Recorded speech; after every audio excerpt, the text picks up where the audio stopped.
Hello, Facebook friends. I'm Allison Camerata. Thanks so much for joining us for this chat. We're going to be talking about the movie Southside with you. It opens today. It opens today, and it follows the first date of Barack Obama and Michelle, then Robinson, and what they did on this date. And we are excited to be joined by one of the stars of the movie. We have Parker Sawyers here, as well as the writer-director, Richard Tanne. Great to have you guys. Hello. You look like Barack Obama. Ever heard that before? Yes, especially when I shave. Yeah, I resemble him.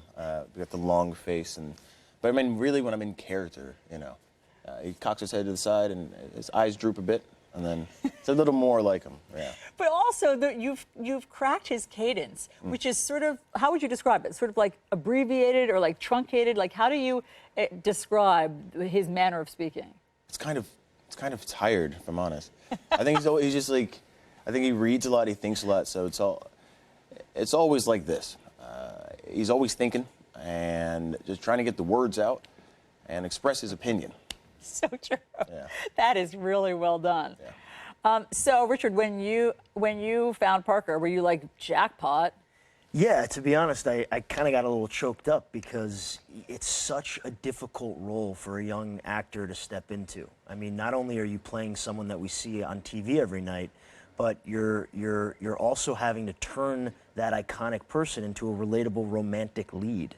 So it was tough to find the right person, and then this guy, you know, pops out of pretty much nowhere. I mean, he's been in a lot of big movies, but walk on tiny yeah, roles. like what? What have you been in? Jack Ryan, Zero Dark 30. Oh. I don't know. But Blinker, you miss it kinds of parts. Yeah. I mean, he's only been acting 5 years, so that's understandable, but this is his first lead role in a movie, and he commands the screen, and even from the first audition tape, it was clear that, you know, there was a lot going on there. So I needed somebody who could play goofy, intellectual, somebody who could play charming, a bit arrogant and cocky, and he pulled out all the stops. So, you know. No, it's true. I mean, I think that you nailed it, and a lot of people have said that. You know, Washington Post said you have that uncannily spot-on depiction of Barack Obama. Well, yeah, I'm a pretty good mimic, and so I think that's why. I just watched how he moves in, like, town halls, and then, like, the candid moments if they're visiting, like, Martha's Vineyard, so I could just see him when he's not at the podium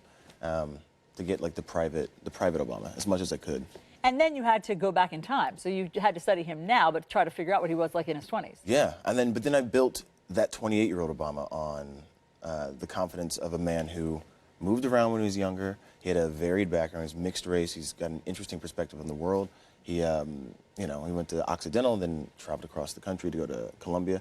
And so that's what made him confident. He was comfortable in his own skin, and it wasn't just like a brash confidence. I agree. I think you captured that swagger. Thanks. Yeah, no, that part is really good. So how did you figure out what they did on their first date? Well, the contours of the first date, the sort of, you know, the linchpins of where they went and the activities they did, it's pretty well documented. They've talked about it in interviews. It's referenced in Audacity of Hope, maybe even in Dreams from My Father, but I definitely remember Audacity of Hope. So the big ones are the kiss outside Baskin-Robbins. They went to go see Do the Right Thing opening weekend and ran into a partner at the law firm.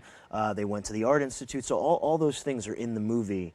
And it was really just about sort of filling in the details and kind of doing my homework, doing my research, and about their lives, about maybe what their worldviews were, getting a sense of who the characters were going to be at that stage in their lives, and then, you know, kind of imagining the dialogue and imagining what they might have said and how they connected and how they clashed. And they really, one of the great discoveries for me is they came from such different backgrounds, and they had a lot of that old romance screwball quality of opposites attracting.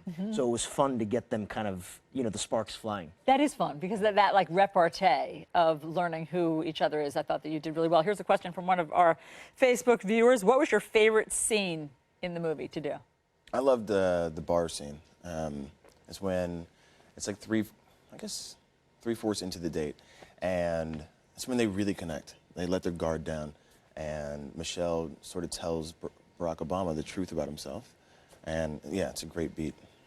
How about you? I think my favorite scene to shoot was when we were in the movie theater, and they're in a packed audience watching Do the Right Thing opening weekend. It's one of my favorite films. You know, Spike Lee, one of his masterpieces. For me as a film geek, it was just amazing to recreate that movie-going experience. There was such controversy and excitement surrounding the release of that movie at that time.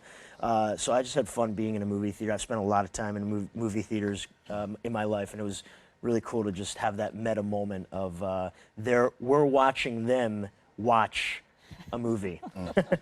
I've forgotten what's reality at this point. Yeah. So, I mean, speaking of you being a film geek, the highest praise I saw given to this movie, which was that it reminded one of the critics of Richard Linklater's Before Sunrise. Right. I mean, there's no more charming romantic movie Right. than that movie. Right. Yeah. Did you model it a little bit on that? Well, I mean, Linklater is a big influence for me, big filmmaker, not just the Before Sunrise trilogy, but all of his movies, which have a similar quality. They're preoccupied with time and how time passes, whether it's between two people or whether it's boyhood and it's the kid going from 6 years old to 18.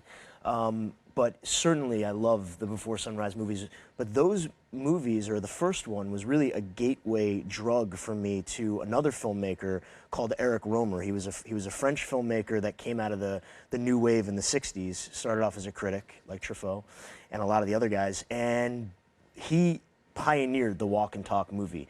He's got about 20 to 25 movies, maybe more, give or take, that are pretty much just about a guy and a girl walking, and they're concerned with the mundane minutia of relationships between people. Yeah. And so between those and the Linklater movies and some of the old screwball romances, the Preston Sturges movies, Ernst Lubitsch, Shop Around the Corner type of stuff, I love the genre, and it was really great to sort of do my pale, unworthy riff. Yeah, I mean, it was great. That is obviously what you modeled it on. And is that hard as an actor to constantly be in motion while you're delivering your lines? No, I mean, it was a great exercise, let's put it that way. I learned the entire script like a play. I rehearsed it every single night for 7 nights before I went to Chicago. And, but it's cool because you find the nuances between what could be like boring language. It could be if I don't do my job right. And so, yeah, it was a great exercise, a good challenge, and I met it, I believe. I do believe that is true. Here's another question from our viewers. Have you heard from the Obamas about this movie? Well, we heard. So John Legend is one of our executive producers, and he was saying a few days ago that he spoke to the Obamas.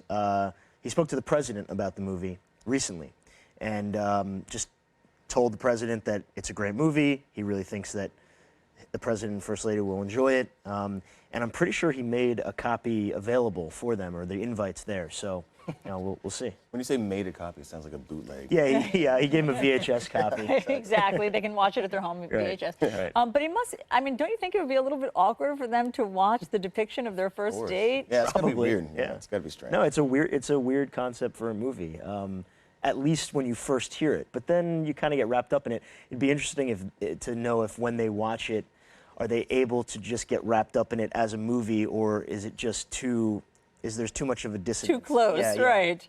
One of the things that you also talked about in the movie was his previous girlfriends. Mm-hmm. Right. And that there's still a question about that, because in his autobiography, didn't he make one character a composite? How did you figure out what to do about his previous girlfriend? Well, I don't go into too many specifics about it. It's sort of just about one. Michelle asks the question of, did you only ever date white girls? And so he goes into a story about one specific white ex-girlfriend of his, and why that relationship didn't work out, and it has to do with the sort of racial disparity. But was that a real person? That was sort of inspired by the composite, as well as one of his real ex-girlfriends did sort of come out, and some of her letters were released, and there were interviews with her. So yeah, just kind of whatever was out there, kind of culling from that. Yeah. Got it. Next question. Do you think this will have an effect on the election? I don't think so. I don't know how. I mean, Well, that it makes them seem charming and relatable and human and romantic. but they are charming and relatable. And they're also not running right now. Yeah, that's so, what I- yeah. Oh, yeah. Yeah. Good point. So they will not win a third term, I guess, even if the movie is a huge... You remember No in matter the State of what. the Union when he was like, I won, or what did he say? He goes, and I'm not running any more campaigns, so And then somebody cheered and he goes, I know that because I won both of them. Yeah. Yeah, it's That great. is good. Well, thank you. That Appreciate is- that. So you were you. doing an Obama impression before Yeah. you ever thought that you ever knew of this movie. Right. I thought like in 10 or 15 years I'd play him. And so I was just working on it. I was like, I got 10 years to practice. And then, but then this movie came along. And yeah. There's a lesson in there for all of us, I think. Just start doing impressions, and you too can be a movie star. right. Parker Sawyers, Richard Tanne, thanks so much for talking to us about the Thank movie. you. Really great movie, fun to watch. Appreciate it. Thanks, everybody. See you next time.